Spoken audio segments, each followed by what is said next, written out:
Diane, I'm listening to a podcast, Black Lodge Trivia Night. I've never heard so many game aspirations in my life. So anyway, that's when I decided to take the glass ornament out of my sphincter. And hello everybody. Was it still in one piece? No. Oh, okay. So it was more of like going for crush instead of like lockpick precision. I've been really enjoying putting the pieces back together as they come out over the next 3 or 4 days. So we have 3/4 of a Christmas bulb. Nice. I don't know where the rest of it went. So, but if I cough it up on TV, I'll make sure to send a picture to everybody. Perfect. Hello and welcome to Black Lodge Trivia Night, everybody. That's right. Yeah, we're back. We finally, for the first time in literally months, have a full crew. How you guys doing? Good. Good. How are you? Doing all right. I'm not good. No, yeah, let's get into it. Yeah. That's even too happy for it. We lost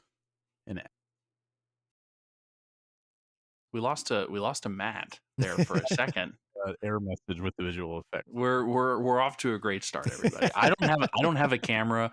Matt's on a green screen. None of that matters because Art's showing his feet. Mm-hmm. We lost a legend. We did. Yeah. So this is the first session that we're recording since the passing of David Lynch, who obviously has a pretty important role in this channel. We open every session with Twin Peaks trivia. I think to varying degrees, I think we will all say that we're fans. It's, at least I'll speak for me, been a fan for decades, and I will say that when I first was introduced to his stuff, I didn't know what to make of it, but the more I sat with it, the more time I got into it, the more I met it on its terms instead of what I was expecting television and film to be. And yeah, I'll also say this: if you might not like his stuff, but I guarantee you that the people who make the stuff you like his stuff. He really influenced all modern television, a lot of filmmaking. Touched a lot of different filmmakers and how they approach what they do. So I don't think the impact of Twin Peaks on modern television can be overstated. No. Like, it's kind of insane just like how that shaped everything. It wouldn't exist, right. in its current form. Yeah. He was certainly out there, but I think legitimately one of the best, if not the best filmmaker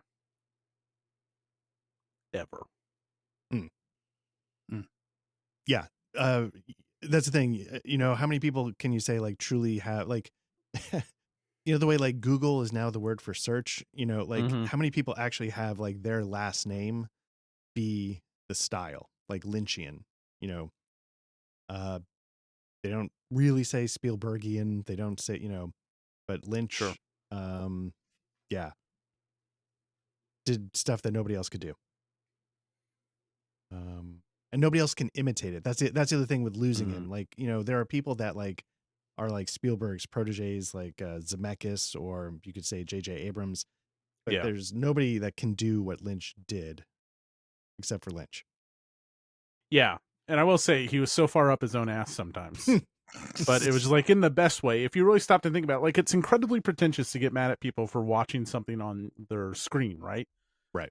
And he did, but when you think about it, it's actually like, he's got a good fucking point. Just like put your phone away and like enjoy the boredom, right? It's why I like slow burn. I almost like knocked my whole green screen over right now. It's so embarrassing.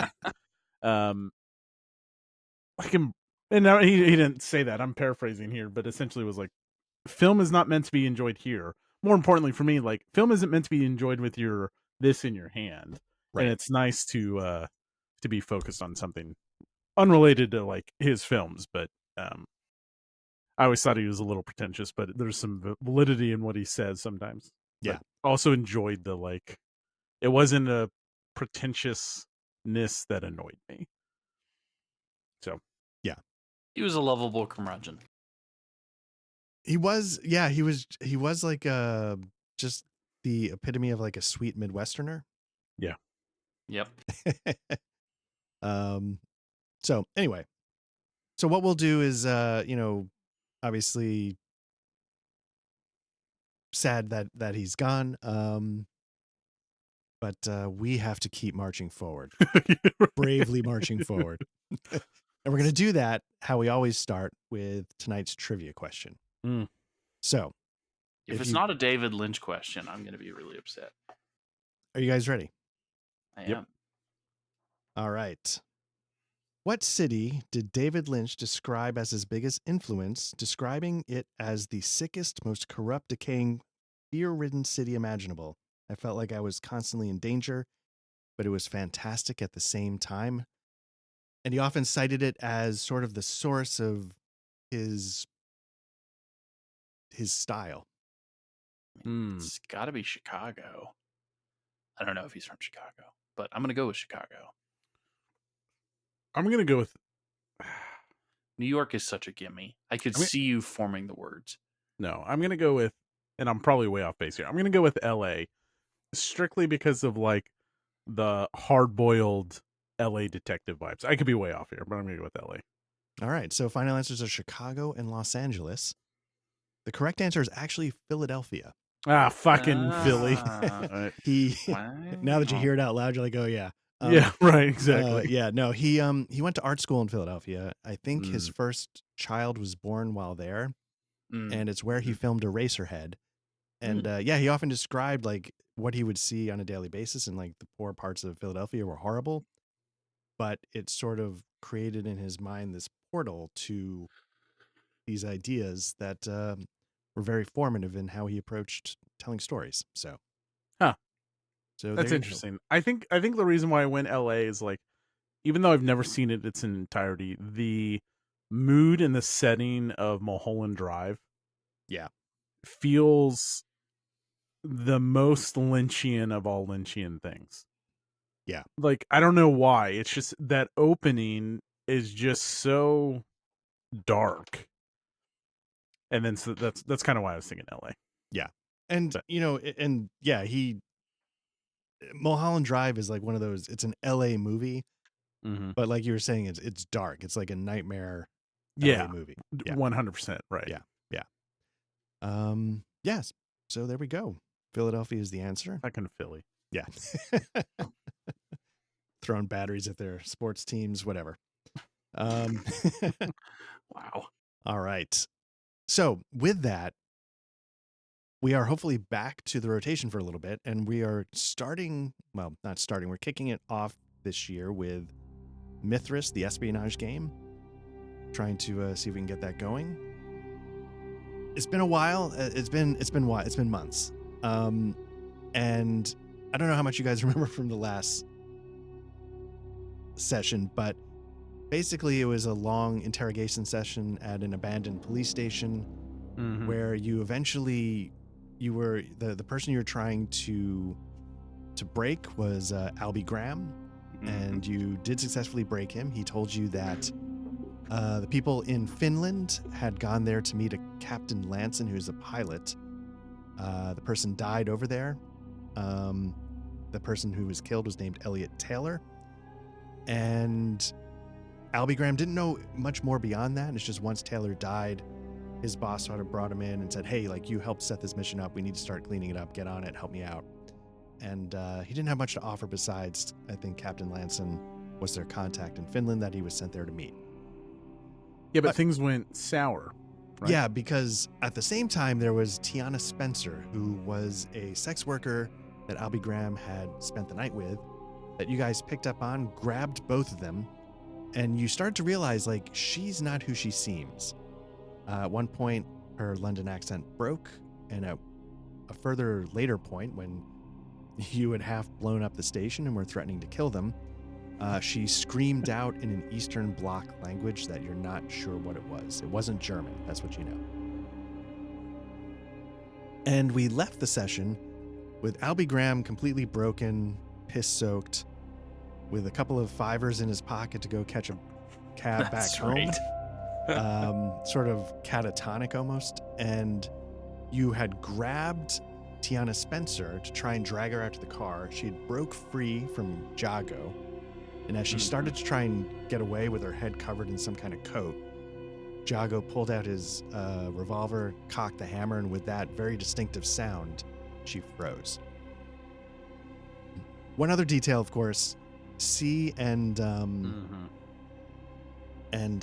who's I'm trying to remember the guy, George Murray. You'd put in some phone calls because at the beginning of session, Veronica said, "I want to play this one a little more closer to the book." Before things went a little off the rails. Yeah. And you contacted George, who you look up to as sort of a mentor, and he's like, "Oh, interesting. Let me get C on the phone." You spoke to C, and he's like, "I need to let me come to you, and we'll start figuring out what we're gonna do." And for some reason, that set off a bunch of red flags and started getting you suspicious.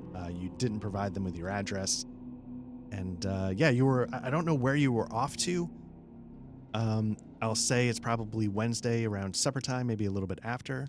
Thursday at noon, you're supposed to be on a flight to Finland. So that's the time you have left. So with that, do you guys remember much about your characters? Do you want to sort of give a quick introduction to them? Quick recap, anything? Overview? Veronica is, just real quick, just a femme fatale. She's kind of a badass.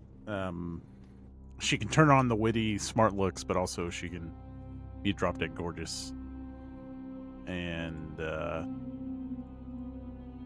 she had a love interest.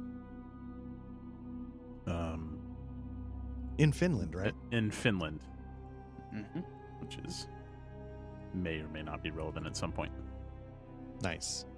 And And what she about, she had an operation in Finland go sideways herself, and is concerned that old Greg is in Finland now. Nice. And Patrick, do you want to fill us in a little bit about Jago? Yeah, Jago is a kind of streetwise, low-level agent, right? Like he's out there beating the streets in London, and that's kind of been his whole shtick. Like he's the one who has connections in the underbelly, and that's how we played it. He's also a little bit cocky, likes to play a little loose with the rules. And steal lighters from important people. But yeah, that's been kind of his whole thing, and that's what it's going to keep being. So Nice. All right, and again, just to recap, the system is Mythras Imperative. It's a little bit homebrewed, but Mythras Imperative, of course, is the sort of free core open source part of the Mythras RPG game. So it's a D100 system, and I don't know the rules that well at this point, so we'll just wing it. So, you're there. You're in the lobby of this police station that's had its boiler exploded. Steam blowing out the windows, damage to the building. The explosion got some phone calls. You hear in the distance sirens. Tiana is in front of you, frozen in place, coat over her head so she can't see, slowly raising her hands because she just heard the cock of Jago's revolver. And what would you guys like to do? Right, Tiana, love, why don't you just take a spin around and come on back this way for us, eh? And she slowly turns, and her hands are still like up, and she's sort of gingerly putting her foot out a little bit because she can't quite see, so she's sort of sliding it in place. And once she knows it's secure, she takes the step forward, and she's sort of gingerly making her way a little closer. That's right, just nice and quiet like. Veronica, love. Let's speed this up, Jago. Well, yeah, you've got, I don't know, a scrunchie or something. Can you tie her up? Jago, what do you think the scrunchie is made of? And she cups her hand behind Veronica's neck. And I think we had handcuffs at some point. Oh, yeah. Do we? Yeah, Albie was definitely handcuffed to a table or something at some point. Okay. Yeah. Yeah. So maybe I fish those out of whatever room, Mhm. and I cuff around. I put my hand around her neck to like get her to double over a little bit. Then I'll grab her wrist behind her and try to Okay. handcuff her. All right. And I assume we want to get straight in the car and just start driving away from the scene of this insanity. Oh yeah, 100%. Yeah. So I hear the as siren too. as you're cuffing her, Jago's like getting the car ready and like, right, let's why don't we take a little drive through the country, eh? Okay. Yeah. So you definitely hear the sirens approaching. You guys are pulling out of the parking lot. Maybe it's one of those things like you're maybe a couple blocks away, and as you're traveling down the street one way, the sirens are coming the other. You pass by each other. And where is it that you're hoping to? Do you have a place you want to go? I think Jago's just driving in circles. Unless Matt, do you have somewhere in mind that we would have like started wandering to? Like, I know that we need to get to the airport at some point in the next 12 hours. I don't know, Jago. What should we do here? I don't know if we should bring her in. I mean, I don't. Q was certainly interesting. I was about to say, and do I? It's been a minute. Do I remember? Do I know that that you're uncomfortable with that with Q? Because like, I'd probably just start heading towards HQ to be like, all right, let's just turn her in and be done with it. Yeah, I think I told you. Okay, I couldn't remember. So If not, as you just said it now. okay. I'm gonna drive to the river. Let's go to the Thames. I'm gonna start driving towards the Thames. Okay. So yeah, you know, I don't know where in London we were exactly, but let's say we were on the outskirts. You're making your way towards central London. You know, if you remember, I think this all started in the Soho area. I think that's where Tiana Spencer's apartment was. And then somewhere along the rivers where like MI6 headquarters is. Yeah, so you start heading downtown. And, you know, there's like what is it? It's a Wednesday, so there's not crazy traffic. You see some of the restaurants have like, you know, half-filled windows as some people go out, but other people stay in as the middle of the week. And, yeah, you know, it's. I think we were deciding it was mid-fall, maybe November. So the sun has set by now. Maybe a light rain, a little mist starting to form. It is England. I just assumed I assumed it was raining. So yeah, rain and room temperature beer are two things you can always count on. Exactly. God save the Queen. All right, we don't want to go to London Bridge. We don't want to go to Big Ben. So I'm just gonna start going to like, you know, I've got underworld connections. Maybe I'm gonna go find. No. Turn left here. Okay. Jago will, like, without even thinking, just turn left here. All right. Take this next right. Done. All right, pull around back here. Done. Tiana, love, I could really use a cuppa. And my feet are killing me. And she kind of lifts Tiana's head up. I think we're at Tiana's apartment.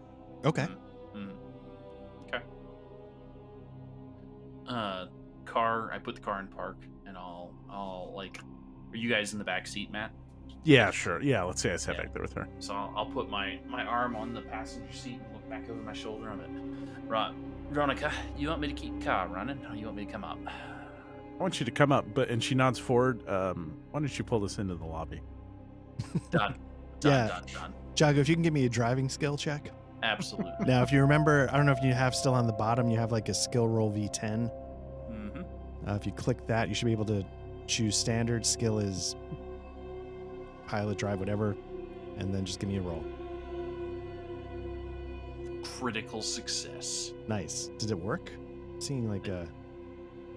Don't know. Okay. We're just going to call it a critical success until we figure out what happened to that roll. We go up the stairs in the car. We go through the door in the car. And we're in the bedroom in the car. Nice.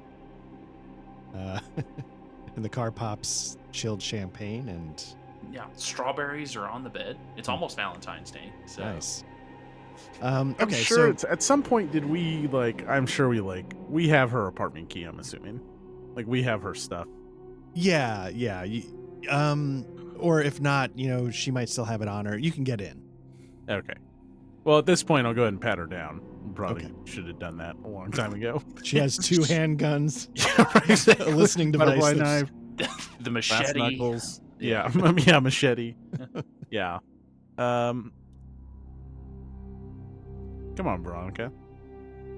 And I start to say after you, and then on second thought, and I kind of nudge her back into Jago.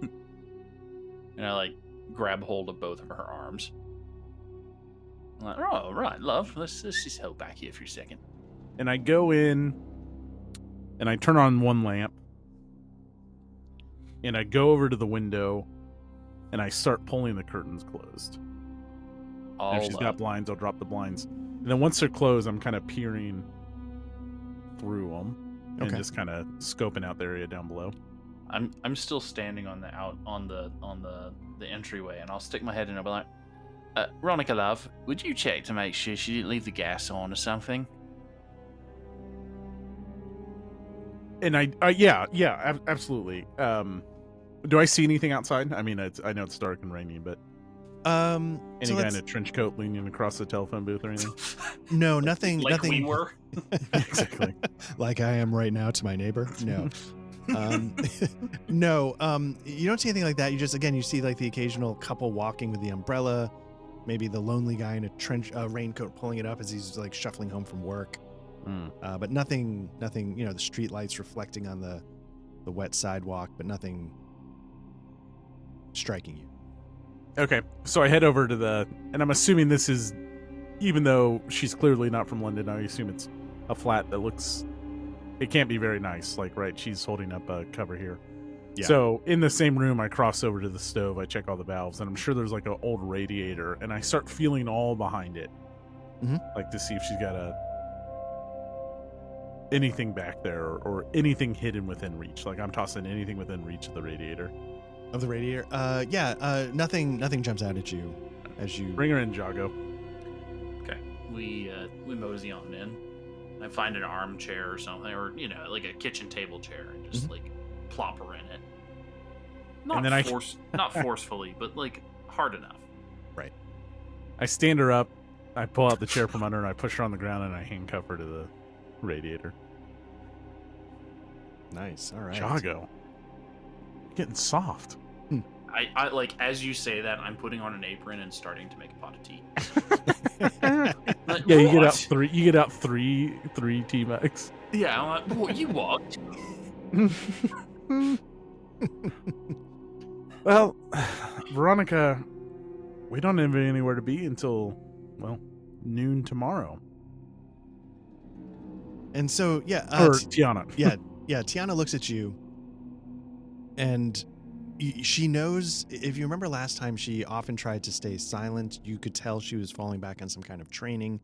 She did break when she thought she was almost certainly about to die, but she's trying to play it silent again. But both of you give me a perception check, standard.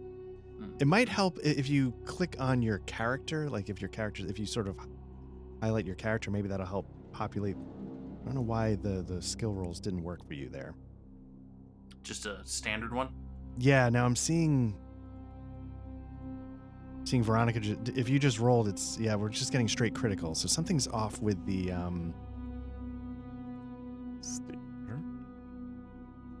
something's off with the. Let me just see. If I click Jago. So something might be off with the. Yeah, something might be off with the. Want us to just do a D100? Well, yeah, if you just click on your character, see if that'll work. Maybe something's broken with the whole sheet. No. Nope. Okay. 43. That's gonna work. So we'll do that for now. How did you make yours? Oh, just click your percentage in your character sheet for perception.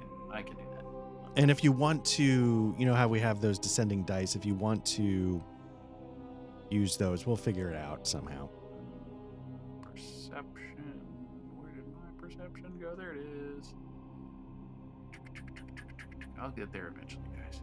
There we go. Nice. So a 73 again. if you have luck points that you can use to flip it. Everybody should have 3 luck points on their character sheet. I forgot to say let's reset those. But Yeah, sure. I'll. Why not? okay. I'll spend one. So 37. So 37. So you both are sort of watching around the apartment, and so Veronica, you notice that while Tiana's trying to play like steely silence, it's one of those things where she sort of just flicks her eyes over to like the bookshelf, and it's almost like a subconscious thing. And let me think.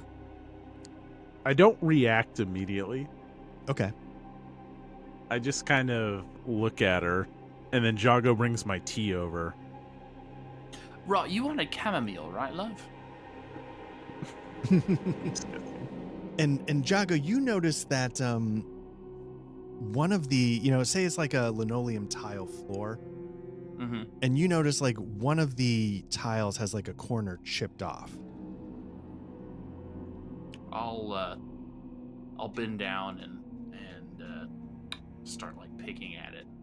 I'll get a butter knife. I'll get a butter knife out of the drawer. Cool. And as you're doing that, Tiana, you can tell, is starting to get really tense. Oh, do you have some smut rags or something under here, Tiana? And Veronica, what were you doing in response to her eyes checking out the bookshelf? Well, I'm just sitting there, and I'm just sipping my tea, and then I'm watching her, and I'm watching Jago, and I'm watching at her, and then just a smile is coming across my face. All Tiana, right. are you sure there's not something you want to share with us, dear? And sorry, go ahead.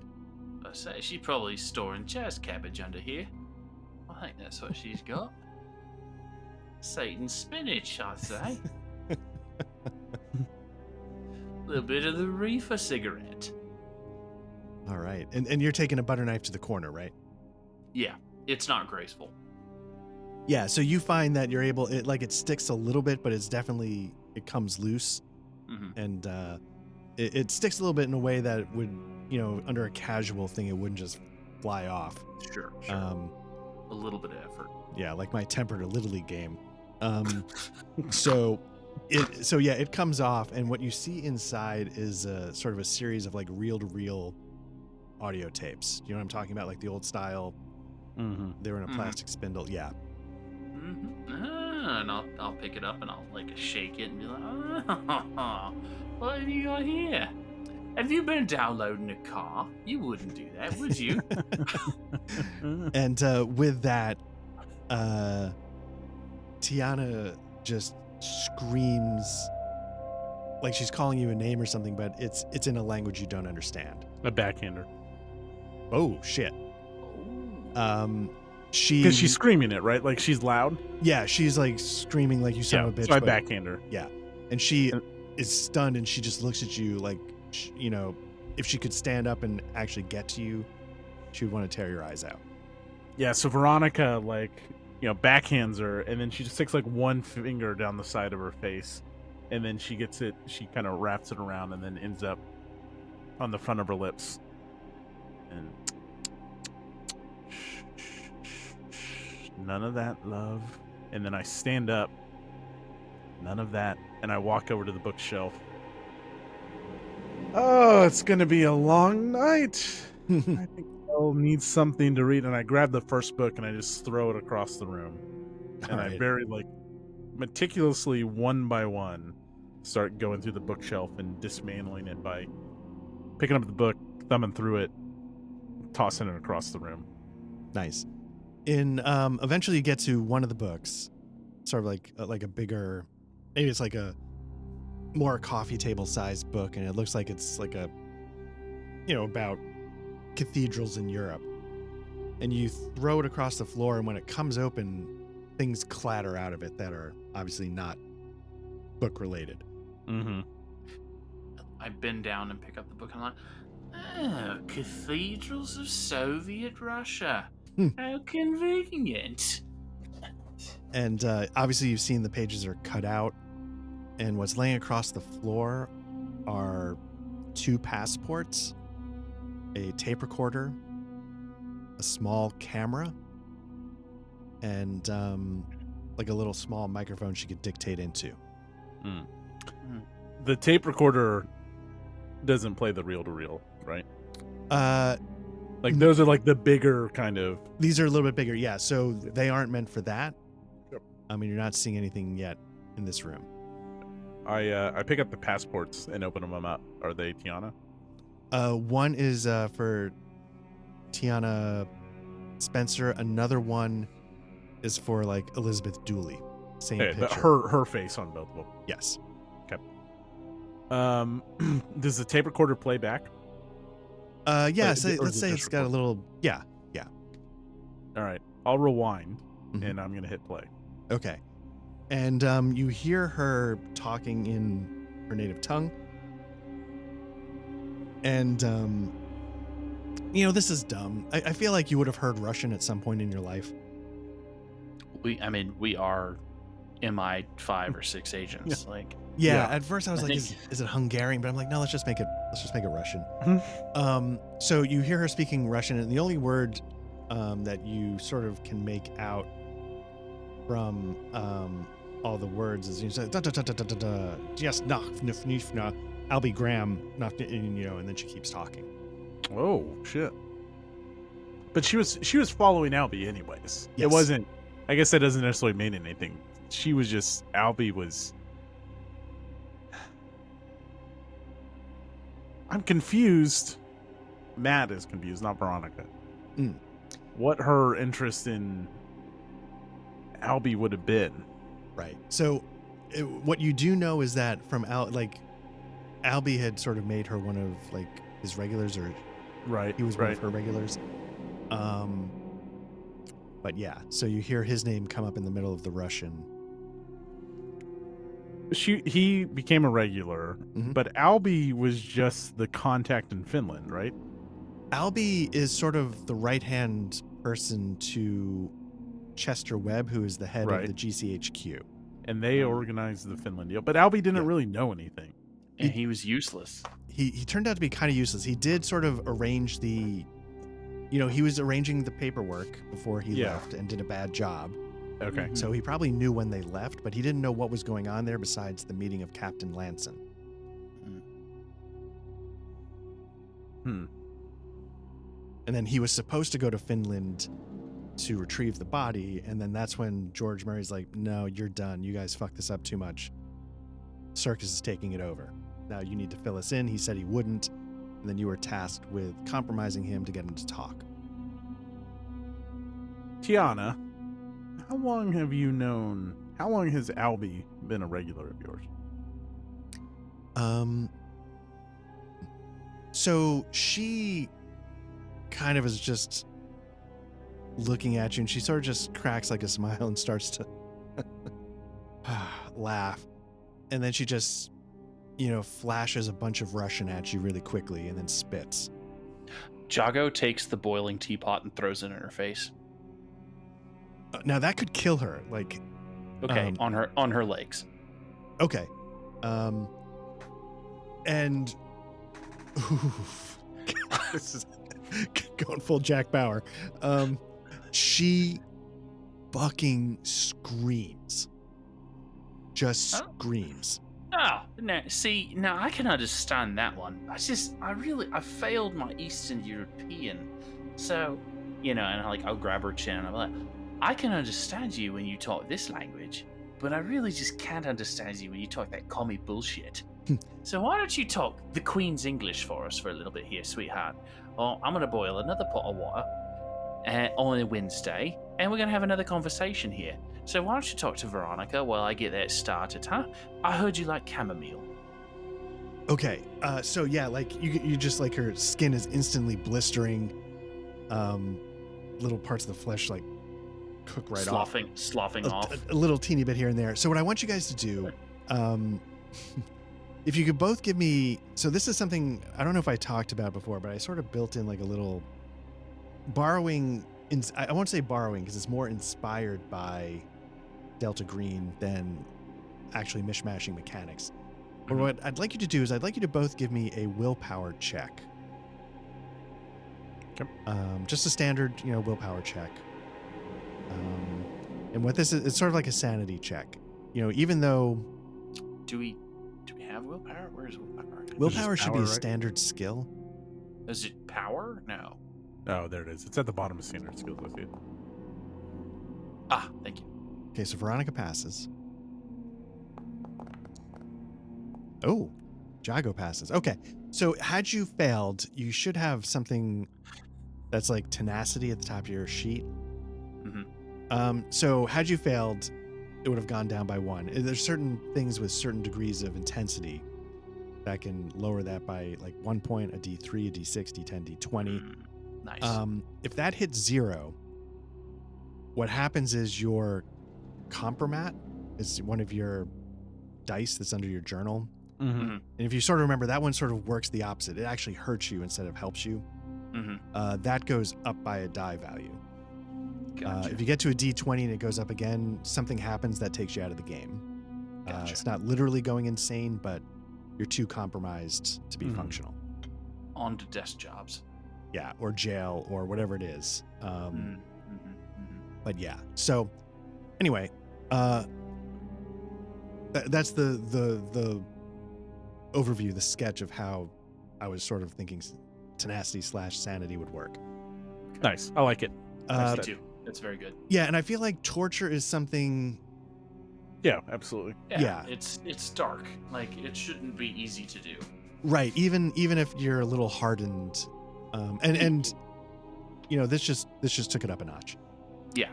Okay, but you both sort of shake it off a little bit. You're both shaken but not permanently changed in any way. And so Veronica gets down by her when Jago leaves to make more tea. Yeah, I slam the pot down and I'm like clanking and banging the tea, so she obviously hears that I'm making more chamomile. Vivian. Shh, shh, shh, shh. Tiana. Her name's not Vivian. Yeah. Tiana. Shh, shh, shh, shh, shh, shh. And I look at the kitchen and I look back at her. You see, Jago has a reputation. He's the lovable golden retriever. You know what they say about me, Tiana? And I start to run my fingers like through her hair. Mm-hmm. In our line of work, they call me a scalp hunter. That's right. She's got so many. I'm whispering. fucking... I'm whispering. Okay. I am 10 times worse than Jago. And Jago comes in his apron or something, whatever, but he's holding the tea, and I stand up and I back away from her. So I've got the tea in my hand. I'm like, chamomile, dear. I'll pour her a cup and hand it to her, or put it up to her lips. Do that. Careful, it's hot. Okay, and she's like tears streaming down her face. She's trying not to scream. She's actually shaking from the pain. And she really does the tea hits her lips, but it just sort of dribbles down her chin. She's not really. I'll take the edge of and it's obviously her apron, so it's got flowers or something on it. I'm wipe her chin just gently. Oh, love, it's okay. Look, skin grows back. It's fine. I'll look down and be like, okay, skin sometimes grows back. You'll be fine. Yeah. You'll be fine, love. Can I get you? You want? Would you like something other than chamomile? Maybe a cup of coffee. And she's just shaking, and she starts to speak Russian, and then she realizes and she's like, I don't know what you want. I need to go to the doctor. Who else? Who else were you targeting? And she's like, what did you want with Albie? I was just told to make friends with Albie, and take notes on what we talk about, and and she sort of nods to the reel-to-reel and record whatever he says in the apartment. Anyone else? It's like, no, my target was Albie Graham. At what point? When did this start? Before or after Finland? Well before, months before. It takes time to make contact. Did Albie tell you about Finland? Yes. I knew there was something going on in Finland, yes. Did he give you a name? He mentioned Elliot. His chum Elliot. Is that the guy who died above table? Yes. Can we retcon something? Can I be running the tape? While she's talking? Yeah, not recording over her stuff, but like maybe I fast forwarded to the end of it and I'm recording what we're saying. Sure, yeah.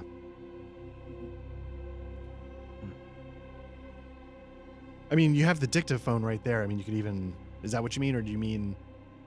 Yeah, her little tape recorder device. Like, I'm getting her little confession here. Absolutely, yeah. And I assume, like a good little worker you are.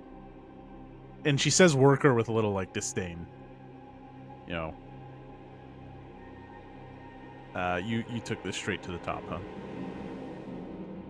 I transmit... Yes, I would transmit it. Yes, I don't make direct contact, but yes.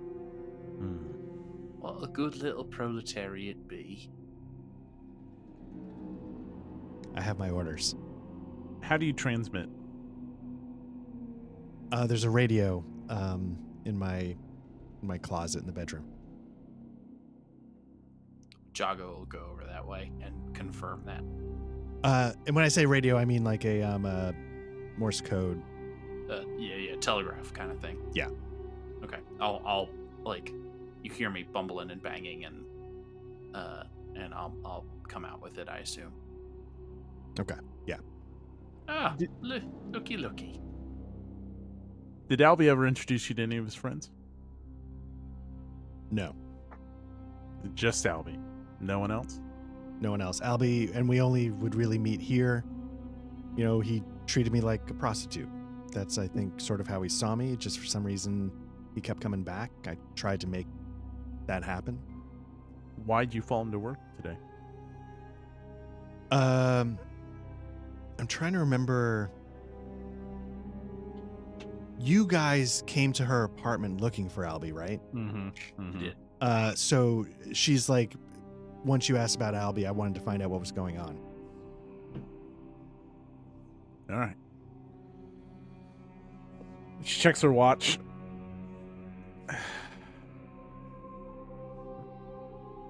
We've got a flight to Finland to catch.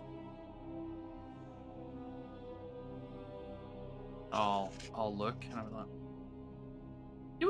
anybody want eggy in a basket?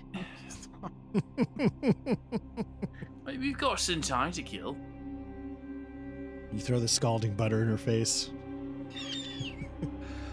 And I'll nod somberly afterwards. All right, not the time for breakfast. Not the time for brekkie. Should we get? And it may heads on? still be Wednesday. I'm just thinking, like, do we want to take her in now? Do we want to go talk to Q now, or C? Or do we want to wait, and do we just want to show up on the tarmac 5 minutes before the plane takes off with Tiana and tow? I don't know if I want to take her to Finland with us. I don't know if that seems compromising. I either want to take her to Finland with us, or Veronica either wants to take her to Finland with us, or take her to C and George Murray. Well, I'll say this: the severe 3rd degree burns on her legs, where part of the skin. Yeah, that probably ruled that. Probably she shouldn't take her to Finland. No, she needs to get medical attention or something, or she's going to get an infection and go very badly. Right. I guess we should call C. No. Let's just pay him a visit. Right. Okay. And in a huff, I'll put the eggs back in the carton and put it back in the fridge. Right, I'll get the car started. You need help lugging all this stuff down? Or you want to, how do you want to do this? And I'll take a box down. No, go get the car. Right. And I go into the bathroom, and I find her first aid kit. Mm-hmm. And I just look at her, and I'm just like, this is going to hurt. And I'm just going to give it a little, as best I can. I don't even know what you put on burns like that, but I'm going to do something for her. Okay. Yeah, I'll just give this a shot. Okay. It definitely is very painful. And by the end of it, she passes out. All right, I'll get her downstairs. Okay. Christ, Albie. Or Christ, Jago. What? I'll say, like, I'll get her in the back seat, and then, like, I'll lean over the top of the car. And I'll be standing there smoking one of Albie or C or whoever's cigarettes we stole from. What? Well, you never gotten your hands dirty. Oh, that's different. Is it? She'll be fine. She's a mole, Albie. She didn't kill anyone. Well, you know, but she's got me. 6 in one hand, half dozen in the other. Shall we? After you. Oh, please. Like, and she's like, that after you is like, you got a point. But, I don't know. Veronica has a soul deep down. I mean, she's a cold-blooded killer. But maybe she has like some weird moral compass. I was about to say, Jago's got a soul too, but not for those on the other side of the world. No, and that's fair. I think during this time period, that's fair. Yeah. Right. Shall we? You sure we can't stop for some eggies in a basket? Jago. Look, it's been. She reaches into her purse and she pulls out like you got thing of oyster crackers. Yeah, exactly. Yeah. She knows who she's dealing with. Yeah. Jago has just a random, like, one of his pockets in his jacket just always has peanuts in it. And that's he's snacking on peanuts. Jago, yes, don't bother with the garage. Right. So we're not gonna end wave parking, right? And I'll drive us back to the circus. Okay, so you're going back to your office. Yep. Yeah. This is in fact our circus, and in fact these are our monkeys that we need to deal with. It's probably what I figure, Art, is it's only like by the time we get there, it can only be like 9 o'clock or something. Because like if it was 5 o'clock, we make the tea, we play hardball. Yeah. Things escalate. Jago pours the teas on her leg at exactly 5:23 a.m. PM. We're still Wednesday, right? No shit. Fuck. Yeah, it's still it Wednesday. Can be whenever time you want. We'll make it like say 9:30 at night. Okay. A lot of the office, a lot of the lights are still off. A lot of the lights are off. There's a few dotted offices that you can still see lights on. And of course there's the main sort of entrance with the security at the lobby. And how do you want to approach this? You'll just walk on past. Is Tiana with you though? Tiana, which I understand is maybe breaking some protocol here. Well, I think we'll pull up to the front, and before we do this, Jago will lean over and be like, "You sure you don't want to go in through the shipping dock? Might be a little bit less pomp and circumstance, less paperwork, that's for sure." You think it's best? Shit, I'm just the driver, love. No. I'm the driver and the tea maker, and the tea spiller occasionally. I don't know if you want me to drive the car through the lobby, or if you want me to drive it through the shipping dock. You just tell me which way you want me to go. Let's go in through the front door. These boys didn't make me Jago happy, drives through the front door. So Tiana, obviously she still can't walk on her own. Mm-hmm. And so you're sort of, We like weekend at Bernie's with her, like. Yeah, somehow you're getting her into the building, and as you do, let's say the security guards don't really recognize you, Jago, because we sort of said you're sort of an outdoor cat. Mm-hmm. Veronica, you're hard to forget. And you spent Naturally. more time in the office because you're striking. And so they instantly like, oh, Miss Sterling. And then they're like, Jesus Christ. And they're looking at, just bloody blisters and skin hanging off on Tiana's legs. She's sort of half dragging them along the floor, trying to walk. It's not going well. She's like tears down her face, half almost trying to not to scream with every step. And she's like, we need a medical unit to the lobby immediately. Tell you what, save us some time. Save this poor lass some pain. Why don't you get C and Murray down here? C's left for the night, sir, but George is upstairs. Go ahead and call the number. And so, so they put in a call to like their switchboard, and for C, that's who you wanted to, right? I want them both, but like I'm imagining like there's a number where C can be reached. Yeah, and I'll say like he said like George is still in the office, so yeah. No, I'm fine with them calling George down, but I want them to hail. I want them to call her. She says, call C's number. Okay, and tell them Veronica popped by, and she brought a friend from the Far East. We got some fish and chips here in the lobby. Okay. And so they they go through their switchboard, and they're like, yes, we've left that message. All right. And do you want us to call Mr. Murray? Why don't you wake Georgie up? Yeah. So they call Mr. Murray. Veronica's down here. Another agent, Jago's here. They're with a woman that's very badly. Yeah, of course. Yes. We'll see you in a moment. And they hang up. And is there anything you want to do while you wait for George, or should we is it okay to jump ahead to when he arrives? I turn the tape recorder has like a little microphone. Like, is it discreet? It's something you would hold in your hand, so it's visible. It's not like maybe Will you could it try record and palm without it. the microphone? I'm sorry. Will it record without the microphone? Yeah. Let's say there's a little. Yeah. It's got a built-in one. All right. I hit record on the tape recorder. Okay. And after a few minutes, I don't know what George Murray did to me, but I do not trust this motherfucker. He's supposed to be our mentor, but whatever he did last time, I can't get past. He's a cool customer, right? Like, in my head, you didn't have a problem with George. Like, again, you sort of see him as a father figure, but there's something about C threw you off. Oh, okay. Okay. But Thanks I wasn't for the reminder. sure. I'd be Yeah. backwards on that. Yeah. So George comes down, and he's like, "Oh, Veronica, love, what have you done?" Well, let's not.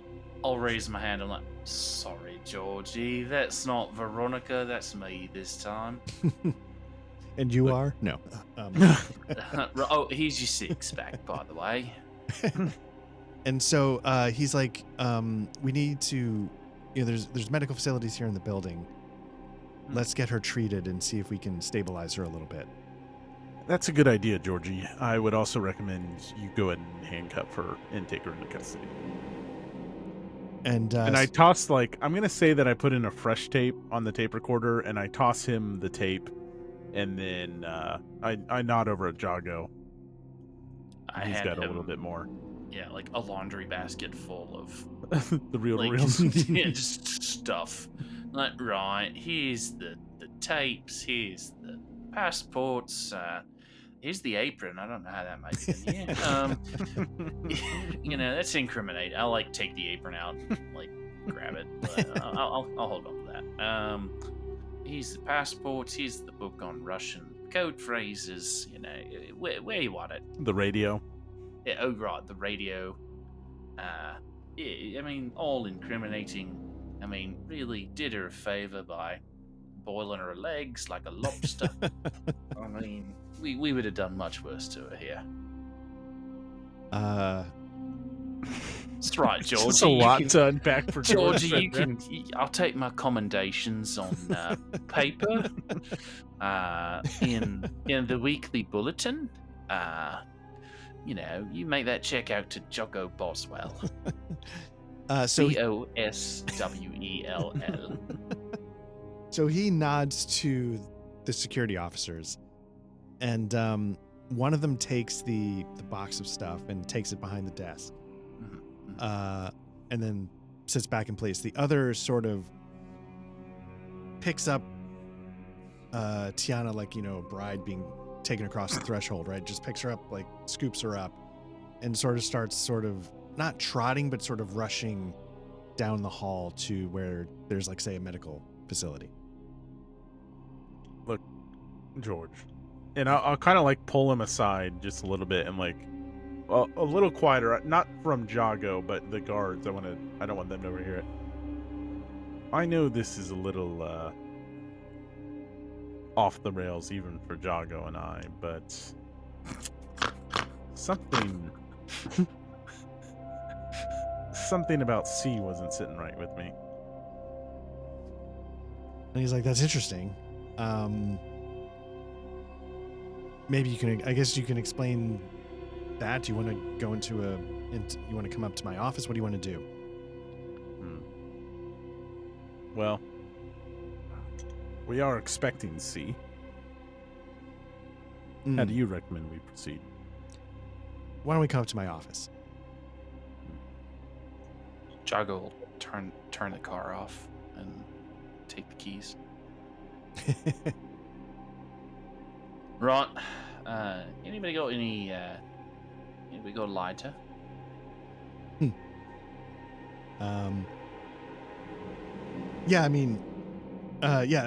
So George starts to head back to his office.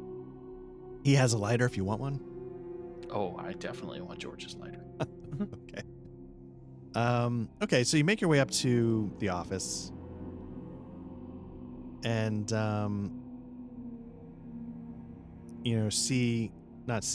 George sort of, he's looking at you, Veronica, but he seems a little disappointed. He's not. Makes her incredibly uncomfortable. Yeah, and he's like, maybe you two can use a drink.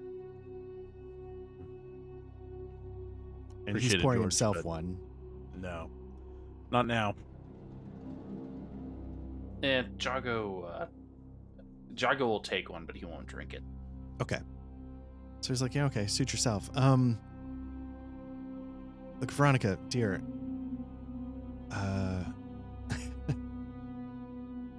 Obviously, this is not where I pictured this going. How's Albie doing? Albie will need some guidance. Also, we can confirm without a doubt that Albie was the source of the leak. Or one of, according to Tiana, the only leak. We haven't verified that yet, but we have verified he was the source of the leak, and can almost confirm that he's the reason we lost an agent. Okay, so you were able to sort of figure out that somehow the mission was compromised before it even started. Yes. Unfortunately, at least in some part, due to poor old Albie. Okay. Well, that is disappointing. Albie doesn't strike me as the type that could keep a secret, so I'm not surprised, but it is disappointing that it cost us a good man.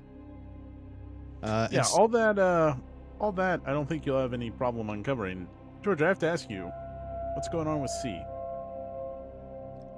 I honestly don't know. I'm not quite sure what sense you're getting. I've known him for, since well before the war. We go way back, and it seems like the same old C. What if I told you C's names were on those tapes? He sort of looks at you. He's like, that'd be very interesting. I would need to hear the context, but yeah. It would be very interesting. I would also need to hear the context. Just curious. Jago looks up quizzically at, no poker face at all. Looks at, very confused at Veronica. She's just putting it out there. Right. And so George is like, are you telling me it'd be interesting, or are you telling me you've heard it? No, I'm strictly telling you it'd be interesting, George. I want to know who we can trust here before we go to Finland. You know I have a rough history there. I see. Look, dear. Don't call me dear, George. He's like, of course. I'm not your I father. I take Of course, has he sweetie. has he drinking his scotch yet? Like, has he taken a sip? Yeah, let's say he's taking a sip. All right, I take his drink and start drinking it. You snatch out. He's like, okay. And he sort of turns towards he turns to go back to the bar, and starts pouring himself another glass. Is it a wet bar or dry bar? What's the humidity of the bar? Because you corrected yourself on it. Well, that's what I was just like, is a wet bar a specific thing? I mean, it's just a. Yeah, wet bar has a sink in it. That's Yeah, what I so thought. it's- Okay. So it's a dry bar. Yeah, that's why I stopped. I was like, I don't think a wet bar is what I meant. Okay. Yeah, there's a full sink. There's a shaving chair. It's just a whole mess. It's actually Frank the barber has been there the whole time. He's just on standby. And he's tapping on a Morse code machine as we speak. Yeah, exactly. Actually, Jago's getting a shave, is what. What? Yeah, so so he goes to the cart and he sort of pours himself another drink, and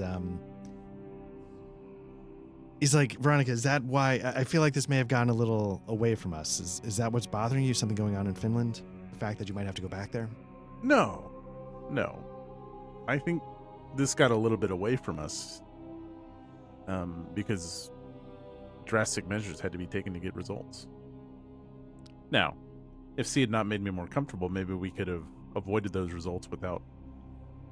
Well, I'm sure it'll all come to light soon. We don't need to go into details.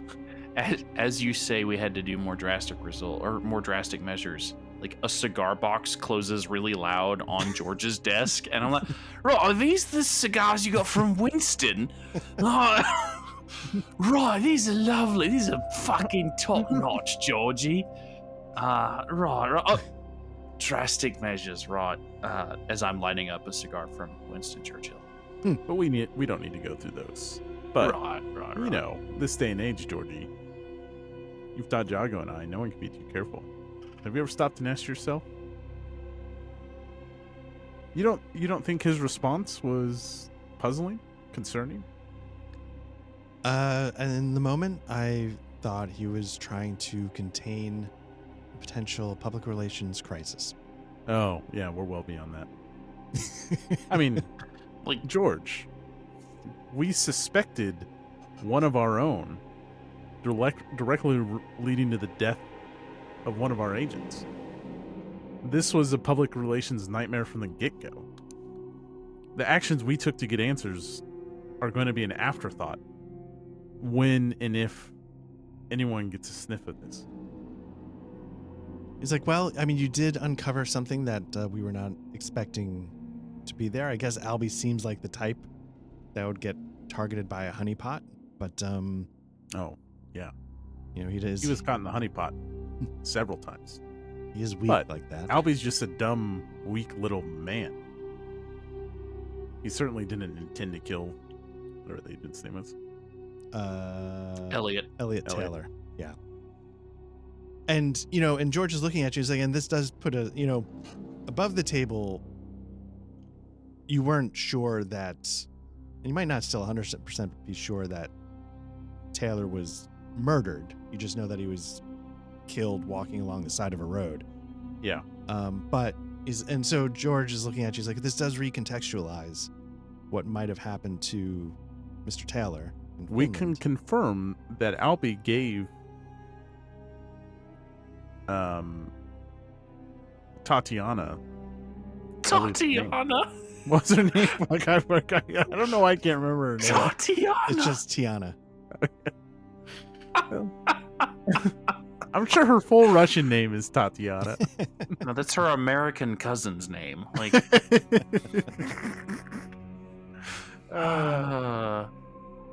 Jago plops down at George's desk chair. I mean, this is a PR nightmare, George. And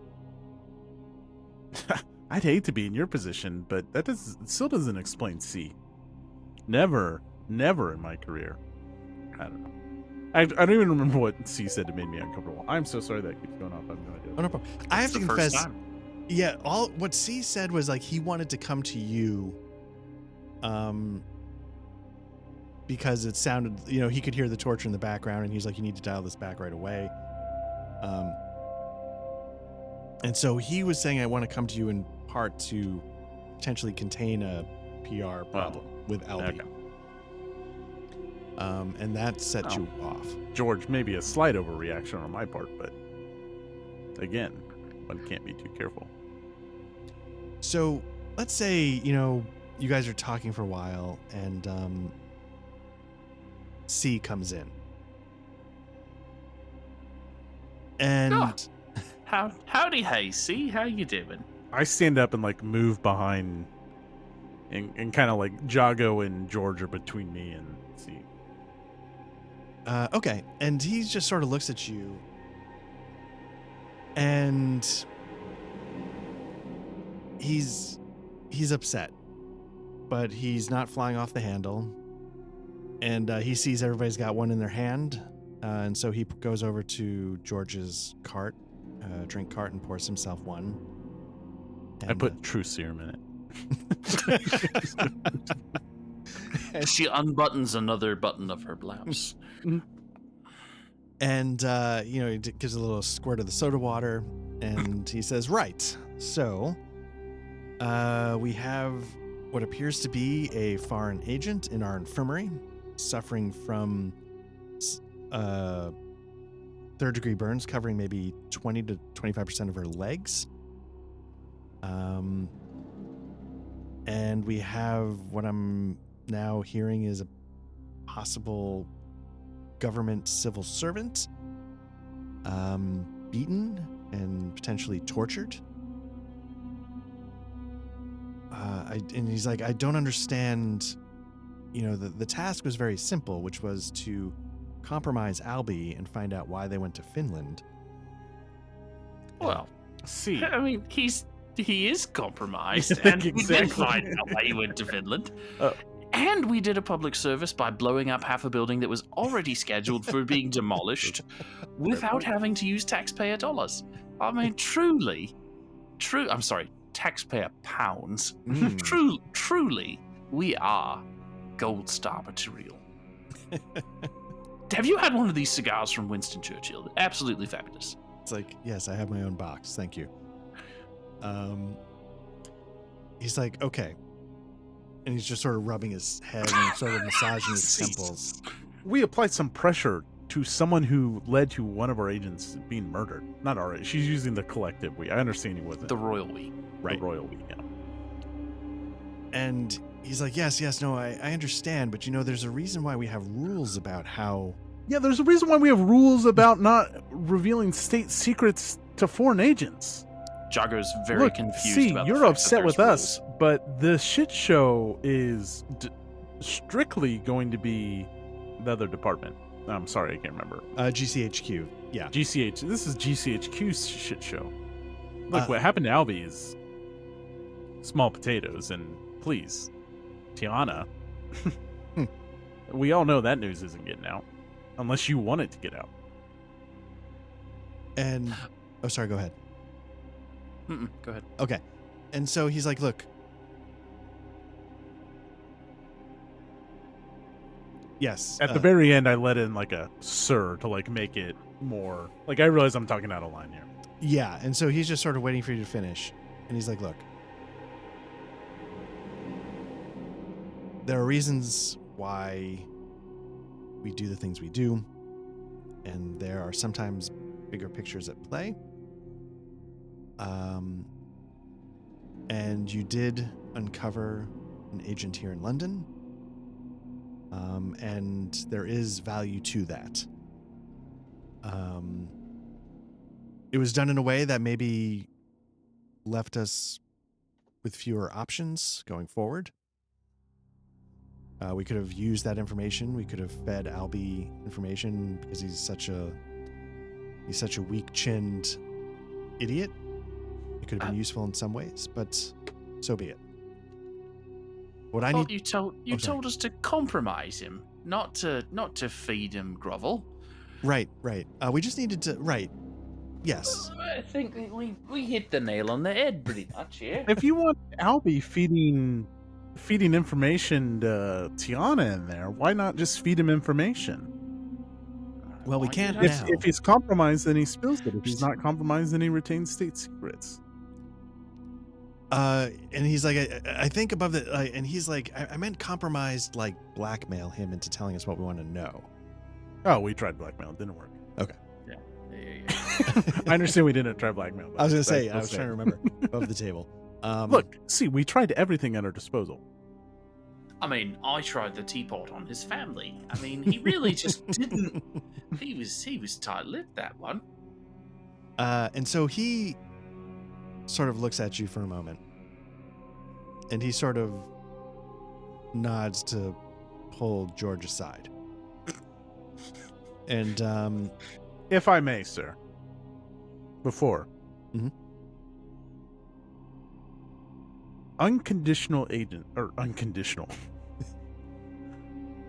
Untraditional agents deliver untraditional results. When you pulled us two into this operation, you knew what you were getting. We know Jago's reputation. You know my reputation. it's like, fair enough. Bloody You're lucky good you don't have any reputation. body bags you're filling. If I'm being frank, sir. I did pull my gun on at least 2 people. Jago. And so he's like, fair enough, I understand that. And I was saying untraditional. I meant unconventional. unconventional. Right, I'm bloody traditional. That's Sorry. And so he sort of pulls George aside for a minute, and they parlay. And oh, sorry, go ahead. I'll lean over to Veronica and I'm like, did we do something wrong? Oh yeah, Jago. I think we crossed some lines here. I'm an agent. You're gonna be riding desk duty for the next year. God see it damn it. Well, that's fair. And so, and as they're whispering, that they sometimes they turn their head and look at you, and then they go back to looking at each other. And you can see George sort of mostly listening for a little while, sort of nodding, and then he speaks for a little bit, and C sort of like pinches his eyes, and then kind of gestures with his head, and then he turns and is like, all right. George tells me he still thinks you're the team for the job. We have a mess that we have to clean up here in London, and we still have a plane we need you to catch tomorrow at noon.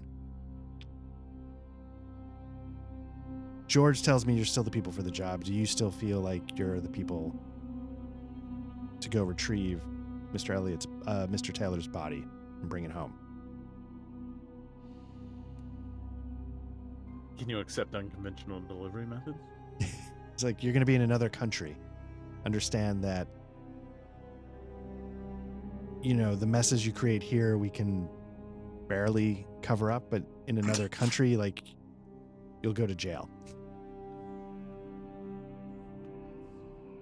I think we'll be fine. I've been practicing my Finnish accent.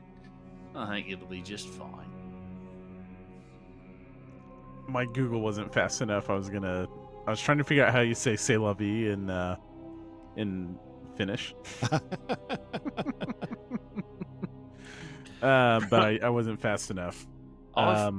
Look, I understand that different rules apply. We will not bring disgrace to crown and country like Albie. We'll apply the finest forms of sauna diplomacy. Sounds amazing. And he goes, okay. It's like, well, I'll give you another shot. You did a service. You uncovered a foreign agent, and I have it all on tape.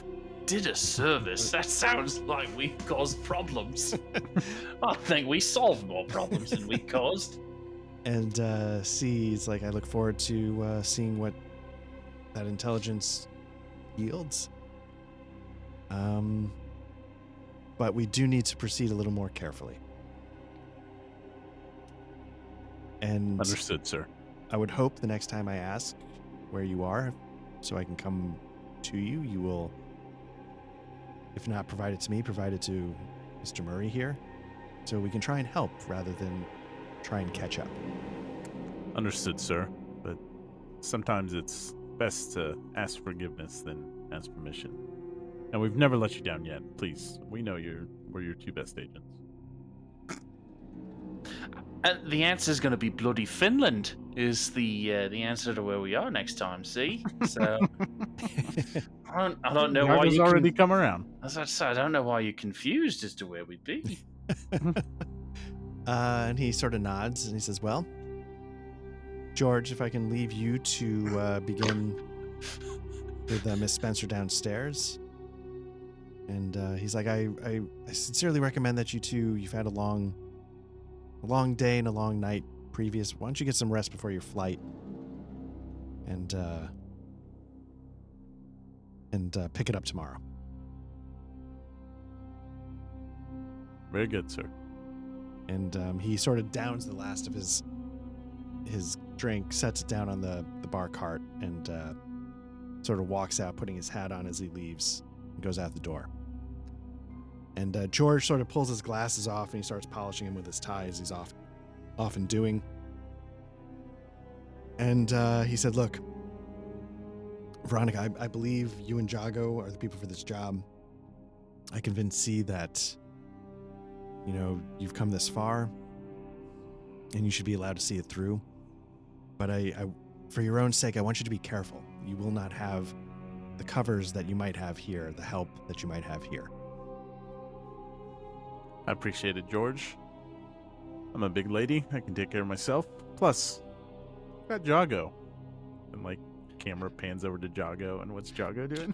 Jago, as you point to him, he looks coyly at you and smiles, and he has one of C's cufflinks in his teeth. He says, "Right, I've been described as unconventional."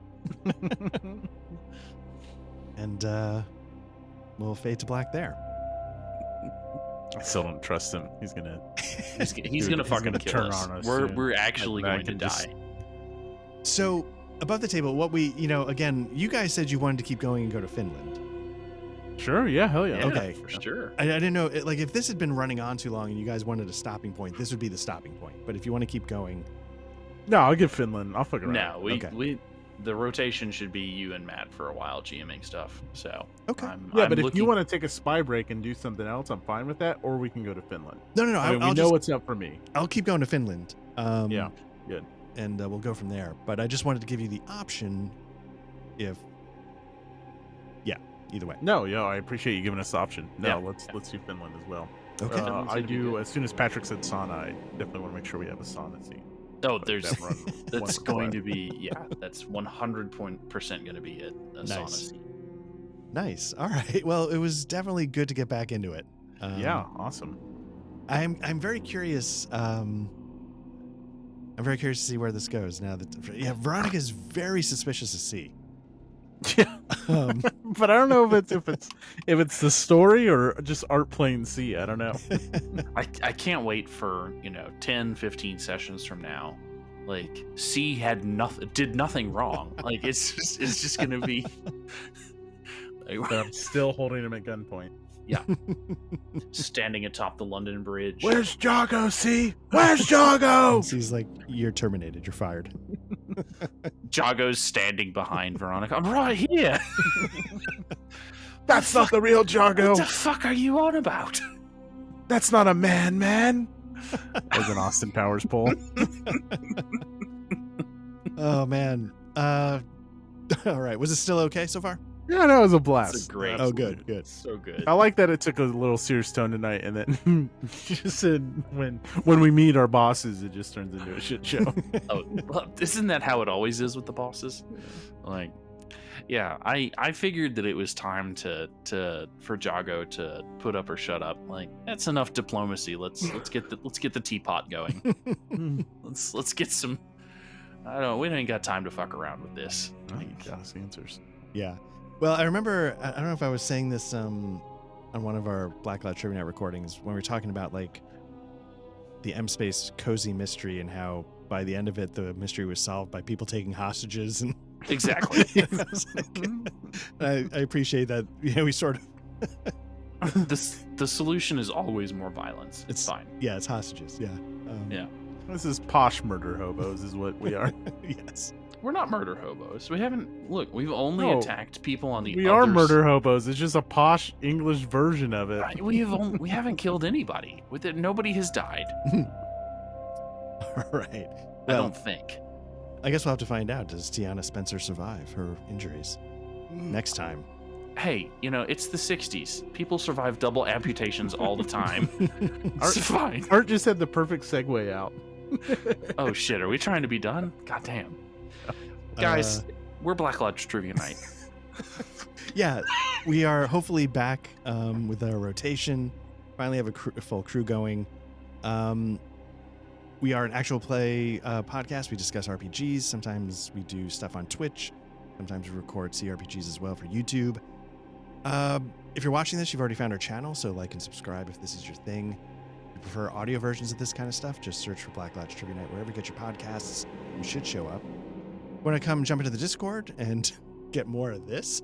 The invite link should be in the show notes. Otherwise, we really appreciate everybody who checks this stuff out. I hope you're having as good a time as we are, and we'll be back soon. So take care and thank you. See you guys. Thanks. Peace.